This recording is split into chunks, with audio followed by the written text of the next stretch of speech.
Fidèles internautes de Guérite TV, mon ami téléspectateurs, bien bonsoir et bienvenue à votre émission La Trottinette pour le compte de ce jeudi 13 février 2020.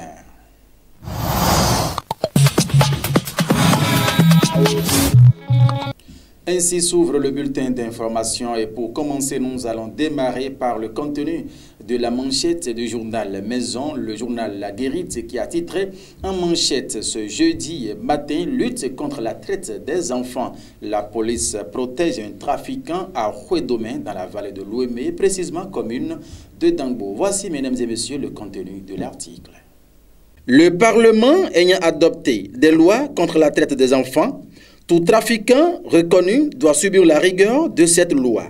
Malheureusement, il se trouve certains OPJ qui protègent allègrement ces trafiquants, les encourageant ainsi à persévérer dans cette sale besogne.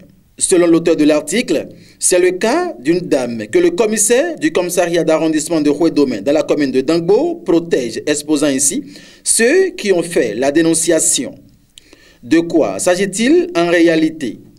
Une dame reconnue experte dans le trafic d'enfants vers le Nigeria a été dénoncée par son beau-frère. La dénonciation, une fois tombée sur la table du procureur, a reçu écho favorable du procureur par un soit transmis pour l'ouverture d'une enquête judiciaire. Dans le même temps, certains parents dont les enfants ont rejoint le grand voisin de l'Ouest, par le biais de la dite dame, sont allés déposer une plainte contre elle au centre social de Dangbo et au commissariat d'arrondissement de Roué-Domain. Elle n'a jamais répondu aux différentes convocations. Mais un jour, les parents des enfants ont réussi à lui mettre la main dessus et l'ont confié au chef du village d'Agmanta qui à son tour l'a remis au commissariat. Après 24 heures de garde à vue et audition, le commissaire l'a libérée sous prétexte que la dame ira au Nigeria ramener les enfants. Quelques jours après, selon le journal, c'est le commissaire qui appelle l'un des parents, leur demandant de venir chercher un enfant qu'elle aurait ramené après lui avoir dit de rentrer. Or, le procureur de la République, après le tribunal de première instance de première classe de Porto Novo, à part soit transmis numéro 4176 du 9 janvier 2020 demandé l'ouverture d'une enquête judiciaire. Pourquoi le commissaire va-t-il libérer la dame sans faire le dossier judiciaire et envoyer au tribunal alors que des enfants sont toujours gardés par la dame au Nigeria, s'interroge le journal. Aux dernières nouvelles, selon le quotidien, la dame n'est plus au pays et le seul enfant ramené du Nigeria se trouve à Cotonou dans un centre d'accueil où le commissaire l'a amené. Le directeur général de la police républicaine, Yaya Soumaïla, est invité à fouiller ce dossier pour le bonheur des parents qui ne cessent de pleurer leurs enfants. Nous y reviendrons, s'exclame le journal La Guérite, dans sa parution de ce jeudi 13 février 2020. Rendons-nous à présent dans le département de la Donga. Nous allons atterrir dans la commune de Djougou pour vous faire voir l'état d'insalubrité qui règne tout autour de la mairie de cette localité sous le regard impuissant des autorités qui s'y trouvent. Voici, mesdames et messieurs, les images. Djougou, la ville carrefour. L'esprit de salubrité a déserté les lieux et c'est la maison qui devrait servir d'exemple en matière de propreté de l'environnement qui fait piètre figure. Au pied de la clôture de la mairie de Djougou faisant face à Royal Verdure en est un exemple. Déchets plastiques de part et d'autre, des tas d'immondices et autres. C'est le triste décor qui accueille à l'entrée du portillon de l'hôtel de ville de Djougou.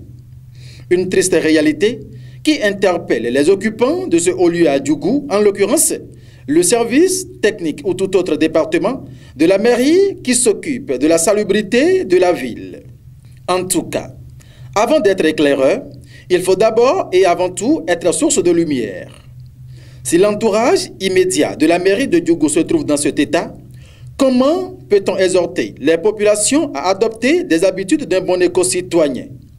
Cette question mérite d'être posée et le maire de Djougou est invité à tirer sur la sonnette d'alarme pour que chacun respecte véritablement son cahier de charge. L'entourage de la mairie de Djougou est sale et c'est avilissant. Point. Ainsi va l'actualité dans cette émission La Trottinette pour le compte de ce jeudi 13 février 2020. Nous allons rapidement faire un tour au service commercial et juste après, ce sera la page invitée. Allons-y donc.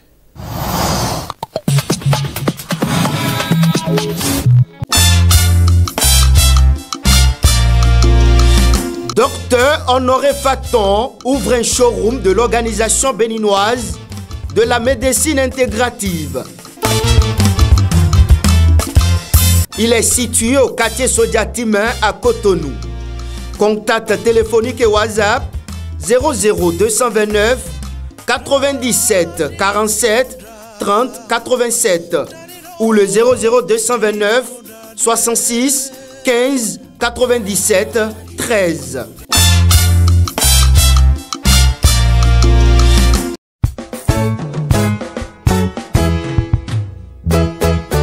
Vous désirez acheter des tissus lacis de qualité, des bracelets, dames et autres accessoires d'habillement, toujours pour dames.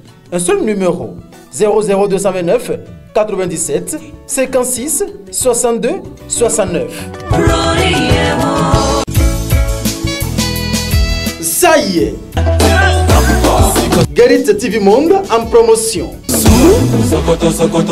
Vous êtes chef d'entreprise, directeur général de société, responsable d'ONG, patron d'atelier ou de boutique.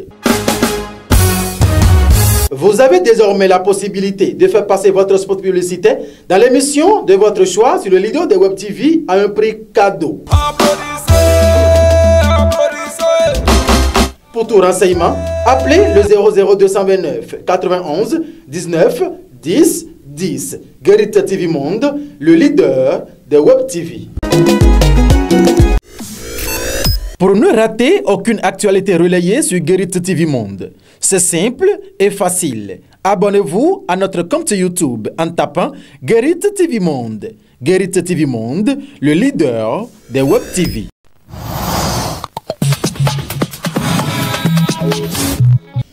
Voilà, mesdames et messieurs, la page invite à présent les travaux de réhabilitation, d'assainissement et de revêtement de la route d'Assa-Bassila passant par Savalo jusqu'à Djougou, long de 255,732 km et de ses bretelles dont l'entreprise Ebomaf est à la charge serait abandonnée, surtout la section Djougou-Bassila. Mais qu'est-ce qui se passe réellement? Nous avons tendu notre micro à Wabi Mondoupé. Elle est la chargée des relations publiques au niveau du groupe Ebomaf qui nous explique. Écoutons ici Wabi Mondoupé. Nous vous remercions déjà pour cette initiative que vous avez prise de venir faire le constat de comment est-ce que les travaux se déroulent sur le chantier d'Assa-Djougou. Nous tenons aussi à remercier les populations et remercier notamment les autorités qui nous ont fait confiance et qui nous ont donc confié ce chantier. Et comme nous avons l'habitude de le dire, le groupe Ebomaf tient toujours à respecter ses engagements. C'est vrai, nous avons quelques difficultés à certains endroits, mais ce sont des difficultés qui sont inhérentes à toute entreprise de BTP. À Bassila-Djougou, comme sur tout le long du chantier, nous avions ouvert plusieurs fronts, plusieurs ateliers. Et pour compenser le gap au niveau du chantier Zinvier-Révier, il y a un atelier qui avait terminé donc ces travaux au niveau de Bassila-Djougou et qui devait aller renforcer l'équipe de Zinvier-Révier pour permettre de rester dans le délai de Zinvier-Révier qui court déjà puisque nous sommes attendus sur le résultat de ce chantier en juin 2020. Et donc par rapport à cela, ce n'est pas pour dire que nous avons abandonné le front Bassila-Djougou, qu'il y aura un renfort de matériel sur Bassila-Djougou.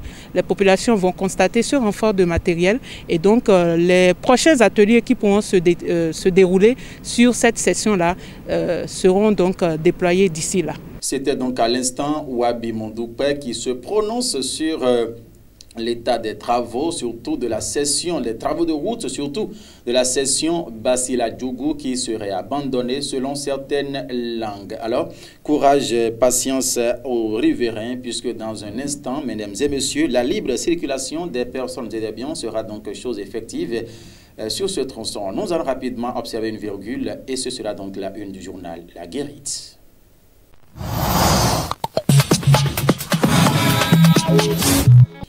Disponible sur le site www.guérite-tvmonde.bj, le journal La Guérite titre en manchette ce jeudi: lutte contre la traite des enfants, la police protège un trafiquant à Rouet-Domain. L'information est à retrouver dans les colonnes de La Guérite ce jour sur le site indiqué à l'instant en fausse manchette. Oh, il faut lire: asphaltage des rues sous talon, le Bénin bientôt à l'image du Rwanda. L'information est à retrouver également dans les colonnes du journal La Guérite. Dans sa parution de ce jour, Média, la direction de la radio Lokiki change demain à l'oreillette. Il faut lire: Dr Honoré Faton ouvre un showroom de l'organisation béninoise de la médecine intégrative à Sodiatime, ville de Cotonou. Un communiqué également est à lire à la une du journal La Guérite ce jour. Vous désirez acheter des tissus lacis de qualité, des bracelets, dames et autres accessoires d'habillement, toujours pour dames, un seul adresse. Mesdames et messieurs, allez donc découvrir le contenu sur le site www.guérite-tvmonde.bj. Et voilà, mesdames et messieurs, ce qu'il faut retenir de façon globale de la parution du journal La Guérite aujourd'hui. Ainsi se referment également les portes et fenêtres de cette émission, La Trottinette sur Guérite TV Monde. Merci de nous avoir suivis. Plaise au Seigneur Jésus. Demain, on va encore se retrouver avec le même plaisir. Surtout que c'est un jour dédié à l'amour. Nous serons amoureusement au rendez-vous. Portez-vous bien. Au revoir.